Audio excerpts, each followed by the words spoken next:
अपने को नष्ट करना चाहते हो। किसी की भी निंदा की, किसी भी बात की अहम बुद्धि करके वही तुम्हें भ्रष्ट कर देगा, वही बहुत जोर की वृत्ति आपके अंदर दोष की आ जाएगी। इसलिए नो श्रणवन, किसी की भी निंदा कभी भी मत सुनो, तत्काल अंगुली कान में डाल। बहुत बड़ी हानि है इससे। ये 100 बार तो श्लोक आए होंगे ऐसे जिनमें वर्णन किया। नो श्रणवन, ये आप सत्संगी हैं, अपने ऊपर आप कृपा करें, कभी किसी की भी निंदा। अरे बहुत विचित्र बात है, निंदा की तो बात जाने दो, अगर भजन करते हो हल्का शब्द निकल जाएगा तो भजन में विक्षेप पड़ जाएगा। हल्का शब्द हो गया तो भजन में विक्षेप पड़ जाएगा। ये हम देखते हैं, शब्द में त्रुटि हो गई तो भजन में, फिर ये लोग जो बड़े बड़े अपराध करते हैं, भगवान जाने इनकी क्या गति होगी। कैसा इनका हृदय है कि ये मुस्कुरा रहे हैं अपराध करके। हल्का वचन निकल जाए जो सम्मान पूर्वक है लेकिन उनके यथायोग्य नहीं है, तो उसमें भजन में अंतर पड़ जाए। नो श्रवण, एकदम आदेश कर रहे हैं, किसी की कहीं भी निंदा है जो कान में उंगली डालो। इसीलिए जीवन भर एक सूत्र रहा है, असंग, किसी से दोस्ती नहीं रही। क्योंकि जब अपनापन होगा तो खड़े होकर बात करेगा, एक की प्रशंसा करेगा, एक की निंदा करेगा। किसी से भी जरा सी प्रियता से बात कर दो फंस गए।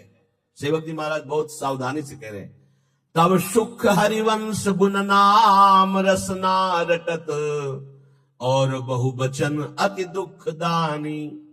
तभी सुख है जब हरिवंश के नाम और गुण को ये वाक इंद्री रटती रहे, ये रसेंद्री स्वाद लेती रहे, और कुछ बोले तो दुखदानी, निश्चित दुख में फंस जाओगे। नो श्रणवन, बिल्कुल ये नियम ले लेना चाहिए, किसी की निंदा, और निंदा सुनने में मन बहुत राजी रहता है। अच्छा, और बहुत हर्षित होके जैसे उसको राजपद मिलने जा रहा हो, ऐसे पूरे एकाग्रता। ऐसा ना वेदांत का सिद्धांत सुनेगा, ना भक्ति का सुनेगा, ना भगवान की महिमा। निंदा हो रही है तो खसक के और नजदीक पहुंच जाएगा। पुनः बोलो हम सुना नहीं, और अच्छा ऐसा हुआ, और आगे क्या, पूरा रसास्वादन उसमें डूबे चले जा रहे हो। ये नहीं पता कि ये हमारे सारे पुण्य नष्ट करके नरक का रास्ता बन रहा है। नो श्रणवन नैव ग्रहणन, सुनाई पड़ गया तो स्वीकार ही नहीं करना कि वो दोषी है। नहीं नहीं, भगवान जिसको जैसे चला रहे चल रहे, पूरी सृष्टि उन्हीं के चलाए चल रही। यंत्रारूढ़ान मम माया, नहीं नहीं, मुझे तो भगवान की दिव्य लीलाओं में जाना है, माया जनित लीलाओं के गुण दोष नहीं देखने। ना सुनना है और ना ग्रहण करना। ग्रहण करना होता है कि वास्तविक ऐसा ही है, हाँ बोले वो तो ऐसा। अब जिंदगी भर जब उसकी बात आएगी तो पहले वो दोष हो जाएगा। अच्छा, वो घृणास्पद भाव तुम्हें भगवत प्राप्ति कभी नहीं होने देगा। घोर पापी में, नीच में भी स्वाराध्य बुद्धिर मम, मेरे आराध्य राधा वल्लभ लाल विराजमान है, ये भाव रखना है। फिर सकल तनु भृताम क्वापि दोषम गुणम वा, जितने भी शरीरधारी हैं किसी के ना दोष सुनना है ना ग्रहण करना है। वृंदावनस्थ सत्वान्यखिल गुरुधिया सन्नमन दंड पातई, ऐसे भजन बचता है। ऊपर वाली पंक्ति से भजन बचता है। परदोष दर्शन, परदोष वर्णन, परदोष श्रवण और परदोष चिंतन, ये सर्वनाश कर देता है। सर्वनाश सच्ची मानिए,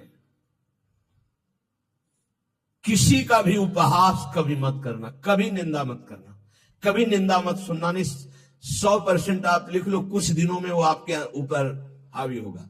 किसी के प्रति भी दोष बहुत बहुत बहुत देखा है, बहुत बार देखा है। इसलिए कभी किसी के दोष सुने, कभी ऐसा ना, नहीं तो फंस जाएगा, फंस जाएगा। और माया भगवती इतनी चतुर है कि जानने में नहीं आता कि मैं फंस रहा हूं, जानने में नहीं आता। और वृंदावन में तो कभी भूलकर किसी के प्रति दोष न करे, क्योंकि लाडली जी ने पसंद किया, उसको रखा है, तो फिर हमें दोष करने की क्या सामर्थ्य है।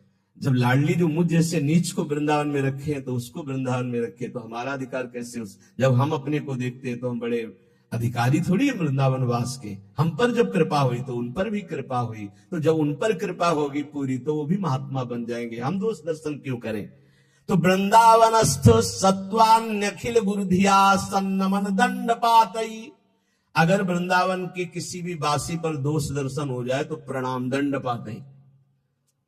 वो जाने या न जाने दूर से प्रणाम कर, हे प्रभु मेरे से गलती हो गई, क्षमा करो प्रभु, मैं आपकी महिमा को नहीं जानता। ऐसा पक्का समझ लो, नहीं भजन क्षीण हो जाएगा, भजन नष्ट हो जाएगा। जो त्यक्ता शेषाभिमानो, सब अभिमान छोड़ करके निर्वधि परमा किंचन कृष्ण राधा, श्यामा श्याम की आराधना के लिए दैन्य भाव अत्यंत आवश्यक। किसी भी तरह का कोई अभिमान नहीं होना चाहिए।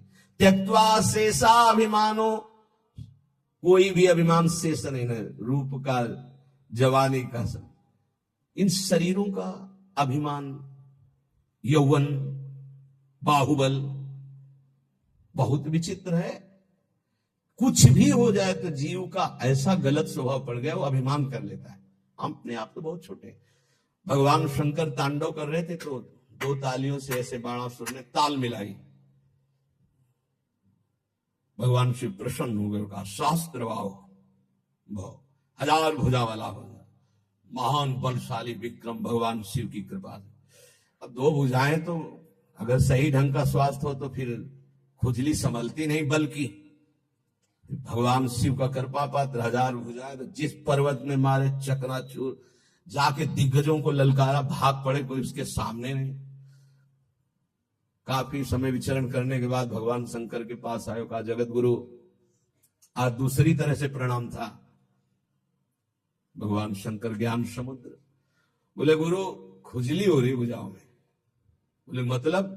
बोले आओ, आप ही आओ, हमारे बल दिया है, हजार भुजा, तो आपसे युद्ध करना चाहता हूं। मुस्कुरा दिए। भगवान ने कहा एक माली भी जिस पौधे को सजाता है उसको उजाड़ता नहीं है।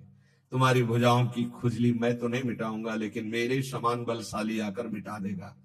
तो जब प्रद्युम्न पुत्र अनिरुद्ध और उषा जी का बड़ा एकांतिक मार्मिक प्रसंग है कि उषा जी ने स्वप्न में देखा अनिरुद्ध जी को पहली बार। अब वो विकल, ना उनको भोजन अच्छा लगता, न नींद अच्छी लगती।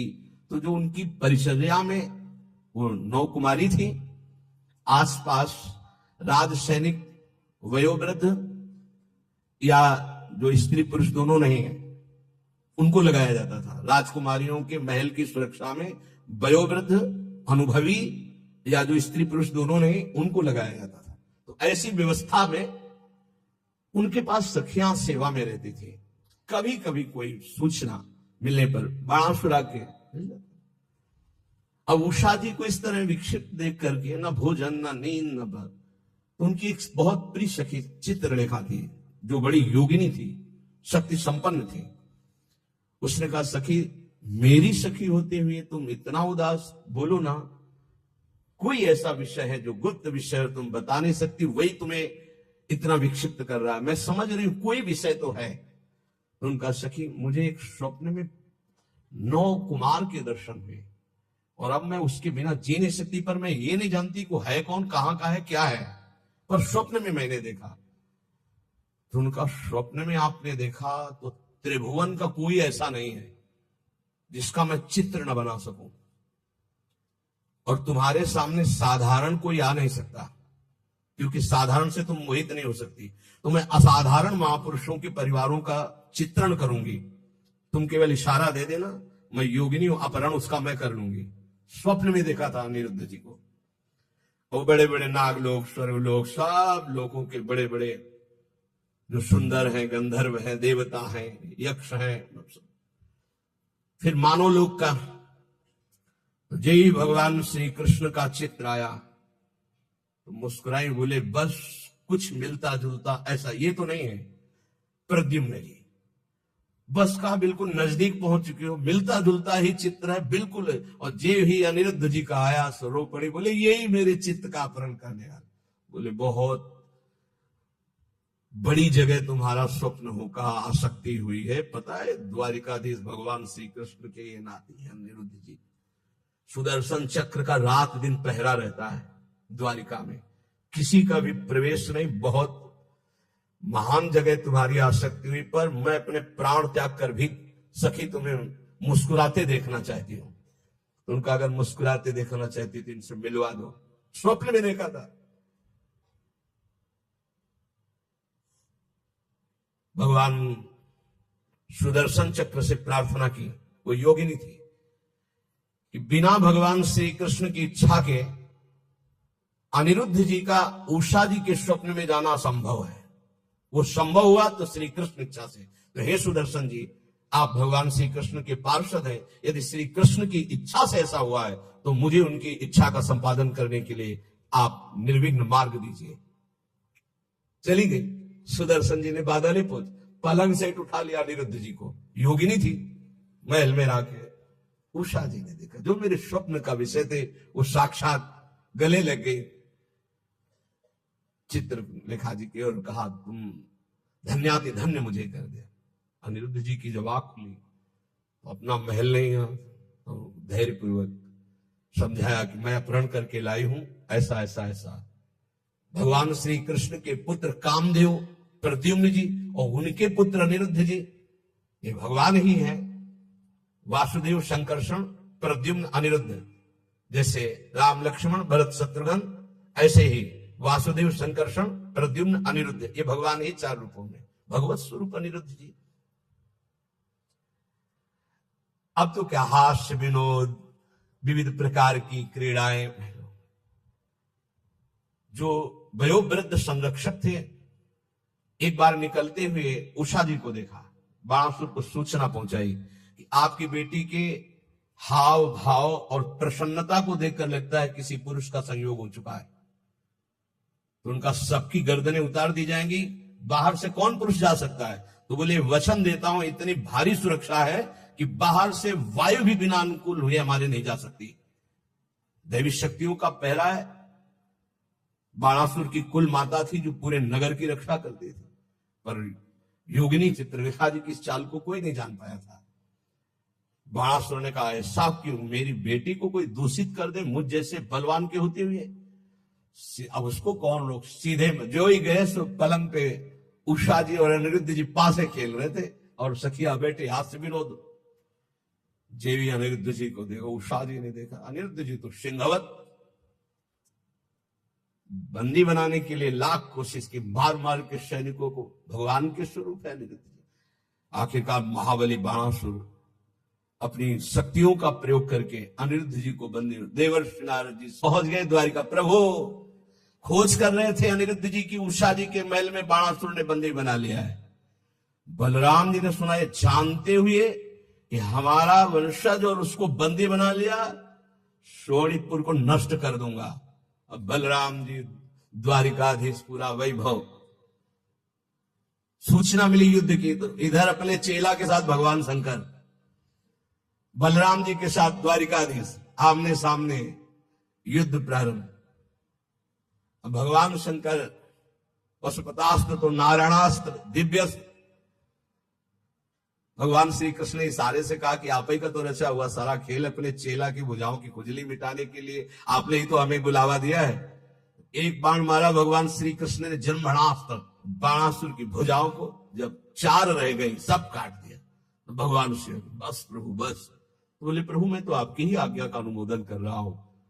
और आवेश में भरे हुए थे। इतने में उनकी कुल माता जो पूरे राष्ट्र की रक्षा करती थी, दैवी शक्ति, वो दिगंबर होकर खड़ी हो गई। तो भगवान श्री कृष्ण, वहां ये लिखा हुआ है कि यदि अचानक किसी माता बहन के किसी अंग पर दृष्टि पड़ जाए तो दोबारा दृष्टि न जाए। अगर किसी दिगंबर माता बहन की शरीर की दृष्टि आप दोबारा की तो सारे सुकृत नष्ट हो जाएंगे। भगवान होते हुए भगवान श्री कृष्ण तत्काल नेत्र फेर लिए और वहीं युद्ध का समापन हुआ। भगवान शिव जी ने समझाया, फिर उषा और अनिरुद्ध जी का विवाह हुआ।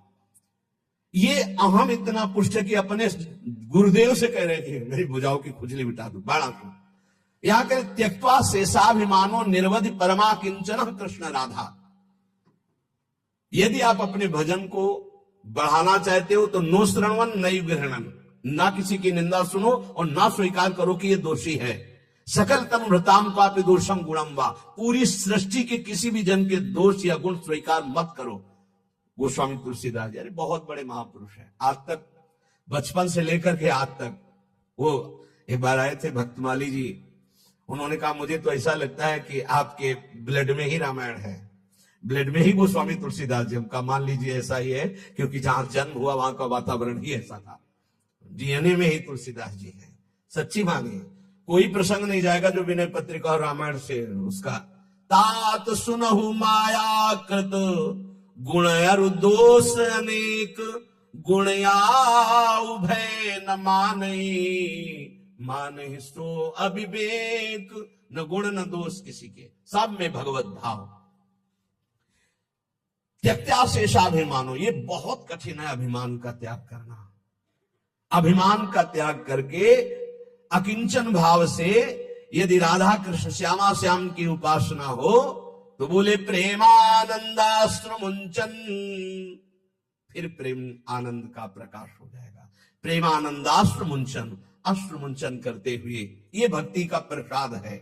निवसति सुकृति कोपि वृंदावनांत, कोई बड़ा भजनानंदी महात्मा ही ऐसा जो प्रेम से अप्लावित होकर सुप्रवाह करते हुए श्रीधाम वृंदावन वास करे, तो फिर उसकी दशा क्या होती? बोले क्रंदनार्त स्वरेण क्षितिषु, आकाश की तरफ देखता, हा प्रियालाल, और रो रहा है। परिलुंठन, भूमि में लौट रहा है रज में। सन्नमन, सबको नमस्कार कर रहा है, लताओं को, वृक्षों को, पशु पक्षियों को, जो सामने पड़ता है। नमन प्राण बंधुम, सबको देखता है, मानो मेरी आत्मा है, मेरे प्रीतम है। कुरुवंदन्ते तृणान्या दददनु करुणा दृष्टे काकुपोटी, सबसे कृपा कटाक्ष, मुझ अधम पर कृपा करो। ये हमने देखा वैष्णवजनों, मुझे अधम पर कृपा करो, मेरा भजन बन जाए, हम पर श्री जी करुणा करें, मेरा नाम जब चले, और रात दिन भजन कर रहे हैं। और काकुवाणी, दैन्य वाणी के द्वारा सबसे बर्ताव। फिर तिष्ठन्नेकांत वृंदा विपिन तरुतले सभ्य पाणो कपोलम, कभी कभी एकांत में से बैठ करके पाणो कपोलो और रुदन, हा प्रियाजू, हा लाडलीजू, न्यस्याश्रुएण मुंचन नयति, इतना अश्रु भूमि गीली हो गई नीचे की। दिन निशाम को भी धन्यो तनन्य, धन्याति धन्य हो गया वो जो रात दिन प्रिया प्रीतम के चिंतन में है, अश्रु प्रवाह करता है। जो उसको देख ले, जो उससे बोल ले, अमोघश्च, निश्चित उसका परम कल्याण हो जाएगा। वह परमात्मा नीचे है, ऊपर है, वही पीछे है, वही आगे है, वही दाहिने, वही बाएं है, वही सर्वत्र है। जो ऐसा जान जाता है, न पश्यो मृत्युम पश्यति, न रोगम नोत दुखाता, सर्वः पश्यः पश्यति सर्वमाप्नोति सर्वस इति। जो ऐसा अनुभव कर लेता है, गीता जी, बहिरंतश्च भूतानाम अचरम चरमेव च, सूक्ष्मा तद विज्ञेयम दूरस्थम चांतिके च तत्। वो दूर है, वो बहुत नजदीक है, वो बाहर है, वो भीतर है, वो ऊपर है, वो नीचे है, वो समस्त भूतों में है। ऐसा जो अनुभव कर लेता है वो जीवन मुक्त महापुरुष होता है। तो या करें, न पश्यु मृत्युम पश्यति, मृत्यु की ताकत नहीं, उसको देख ले जो ऐसा अनुभव कर लेता है। इतनी ऊंचाई पर होता है कि मृत्यु का प्रहार स्पर्श भी नहीं कर सकता। न रोगम, कोई रोग उसे दुख नहीं पहुंचा सकता। नोत दुखता, कोई भी भयानक विपत्ति दुख इसका स्पर्श नहीं कर सकती। समझो इस बात को। यदि भगवत प्राप्ति हो गई तो कोई भी दुख, कोई भी रोग, कोई भी शोक, कोई भी भयानक विपत्ति, बोले स्थिति कैसे प्राप्त होती? ये सनत कुमार जी के वचन है। बोले आहार शुद्ध सत्व शुद्धे, सत्व शुद्ध ध्रुवा स्मृति, स्मृति लंबे सर्वग्रंथि नाम विप्रमोक्ष। जिसका आहार शुद्ध है, चरित्र शुद्ध है, आचरण शुद्ध है, वही महापुरुष स्मृति को प्राप्त होता है। सत्व शुद्धि, आहार शुद्ध होने पर ही अंतःकरण शुद्ध होता, अंतःकरण शुद्ध होने पर आचरण पवित्र होते हैं। चरित्रवान, जो पवित्र चरित्र वाला, वही भगवती स्मृति को जागृत करता है। ये देवी शक्ति है स्मृति, अखंड स्मृति। जिस समय अखंड स्मृति जागृत होती है तो कह रहे स्मृति लंबे सर्व ग्रंथि नाम विप्रमोक्ष, समस्त ग्रंथियां छिन्न भिन्न हो जाती हैं और वो जीवन मुक्त महापुरुष हो जाता है। इसलिए इन कामों से दूर रहो। निवृत्ति ही श्री सनत कुमार जी का उपदेश, निवृत्ति कर्मणः पापात् सततम पुण्यशीलता सद्वृत्ति समुदाचारः श्रेय एतदनुत्तमम् मानुष्यम सुखम प्राप्य यह सज्जात समुहति नालम सदुख मोक्षाय संगो वै दुख लक्षणाः।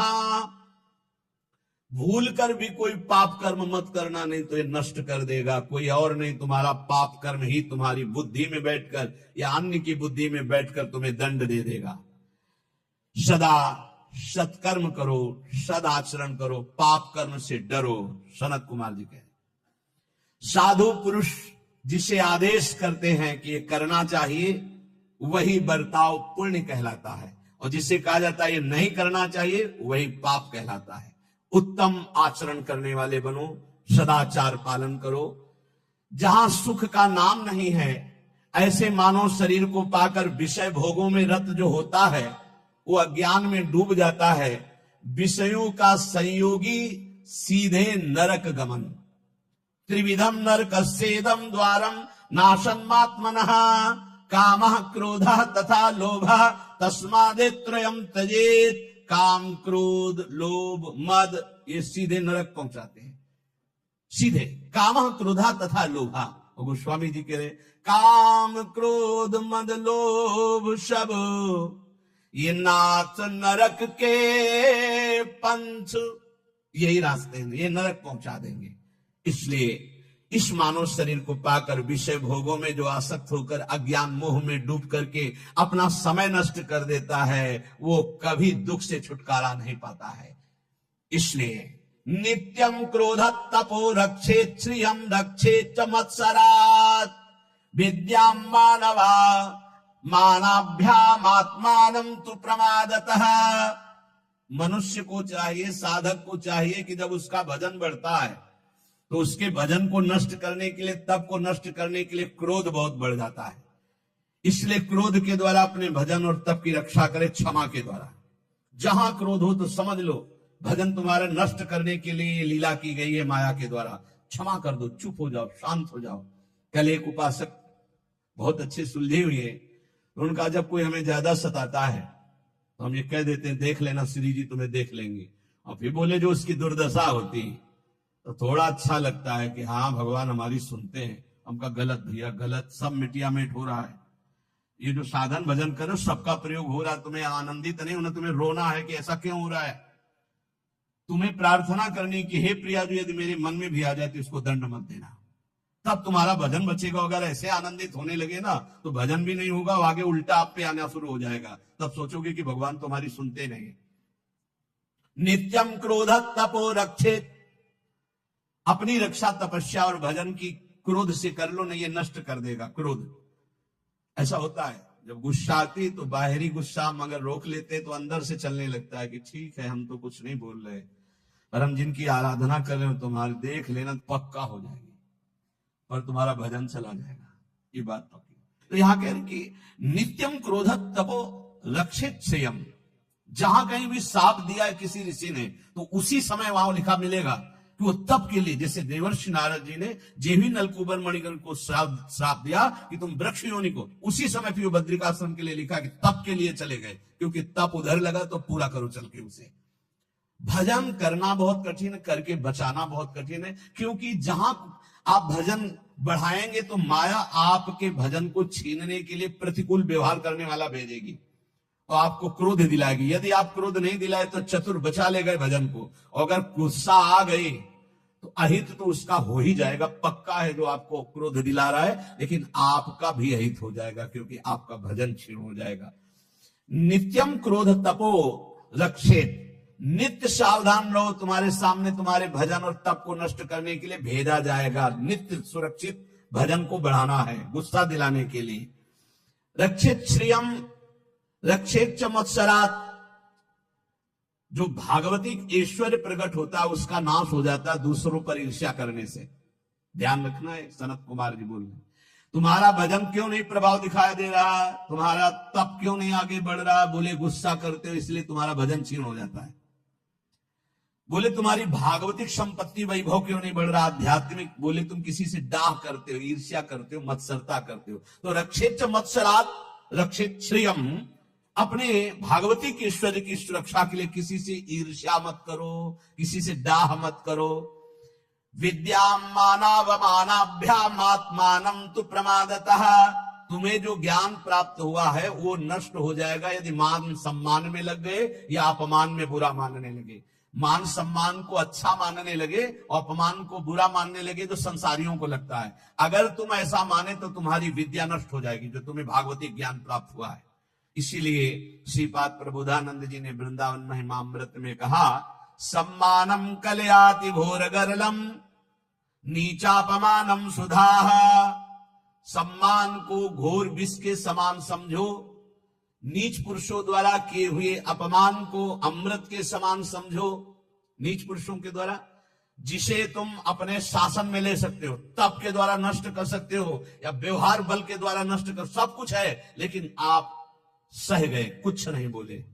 नीचा अपमानम सुधा, अमृत की तरह पी गए अपमान को, तो आप अपने भजन को बचा ले गए, अपने ज्ञान को बचा ले गए, अपनी विद्या को बचा ले गए। और यदि कोई सम्मान कर रहा है, आप हर्षित हो रहे, आनंदित हो रहे, मेरा सम्मान हो रहा है, तो आपका सद्ज्ञान नष्ट हो जाएगा। बोल रहे श्री शरद कुमार जी, विद्याम मानावमानाभ्याम आत्मानम तु प्रमादतः, जो विद्या है, जो ज्ञान है आपका, वो इसीलिए प्रवीण नहीं हो पा रहा क्योंकि मान अपमान में आप उसको खो देते हैं। मान अपमान विद्या को नष्ट कर देता है, ईर्ष्या भागवतिक ईश्वर को नष्ट कर देती है, क्रोध भागवतिक भजन और तप को छीन कर देता है। अब अपनी आत्मा के बंधन को बचाइए प्रमाद से। कह रहे मात्मानम तो प्रमादतः, प्रमाद जो आपकी दिनचर्या है, जो आपका भागवतिक नियम है, जो भजन नियम है, इनमें प्रमाद बहुत बड़ा विघ्न पैदा। अरे कर लेंगे ना, 11 माला ही तो बोला है, 2-3 दिन अगर नहीं करेंगे तो आगे चलकर जोड़ के कर लेंगे। नहीं नहीं नहीं, नियम नियम होता है। अगर नियमावली का प्रमाद के द्वारा तिरस्कार करोगे तो आप अपने आत्मा को इस संसार बंधन से मुक्त नहीं कर पाओगे। इसलिए कह रहे हैं मात्मानम तु प्रमादतः, प्रमाद से अपने आप की रक्षा कर लो। ये प्रमाद ना करने योग्य कार्य को करना और करने योग्य कार्य को टाल देना, ये प्रमाद कहलाता। अप्रमादी भगवत प्राप्ति करने की योग्यता रखता है। क्या? ना करने योग्य कार्य को टाल देता है और करने योग्य कार्य को जो काल करे सो आज कर, जो आज करे सो अब, और जो बुरा कार्य का संयोग बनता है उसे कल के लिए टाल देता है, कल से परसों के लिए टाल देता है। वो उसको टालता रहता है, बुरे भाव को, और अच्छे भाव को तत्काल करता है, उसे अप्रमादी कहते हैं। जो प्रमादी होता है वो अच्छे भाव को कल के लिए टाल देता है, बुरे भाव को तत्काल कर लेता है। तो इससे आत्मबंधन उसका दृढ़ हो जाता है। आनुशंस्यम परो धर्मः क्षमा च परमं बलम, आत्मज्ञानम परम ज्ञानम सत्यम ही परमं हितम। सबसे बड़ा विश्व में बलशाली कौन है? जो क्षमावान है। जो आपके प्रति अपराध करे आप क्षमा कर दो तो आप बहुत बलशाली हो, आपके ऊपर भगवान की विशेष कृपा होगी।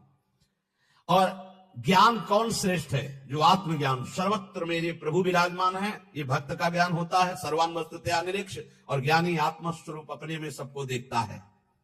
और सबसे बड़ा मित्र कौन है? सत्य। सत्य ये सबसे बड़ा मित्र, जो सत्य को स्वीकार करता है। मानो बहुत प्रिय मित्र हमारे साथ है, वो सत्य तुम्हारी रक्षा कर लेगा, सत्य तुम्हें समस्त विपत्तियों से बचा लेगा। संचिन्वन्ने कमे वैनम कामानाम वितृप्तकम व्याघ्यापसुमिवासाद्य मृत्युरादाय गच्छति तथाप्युपायं संपश्ये दुःखास्यास्य विमोक्षणे। अय उपासक तू ऐसा समझ, सनत कुमार जी कह रहे हैं, जैसे नवीन नवीन घास को देख करके हिरन और हिरनी खूब चरते हैं और विलासिता में मगन हैं, उनको पता नहीं कि व्याघ्र उन पर निशाना लगा चुका है, सिंह उन पर दृष्टि रखे है और अचानक आकर उनको दबोच लेता है। वो अतृप्त रहते हैं, हरी हरी घास चलते हुए हिरनी के साथ भोग विलासिता में अतृप्त ही मृत्यु रूपी दंड उन्हें प्राप्त हो जाता है, सिंह उन्हें फाड़ देता है।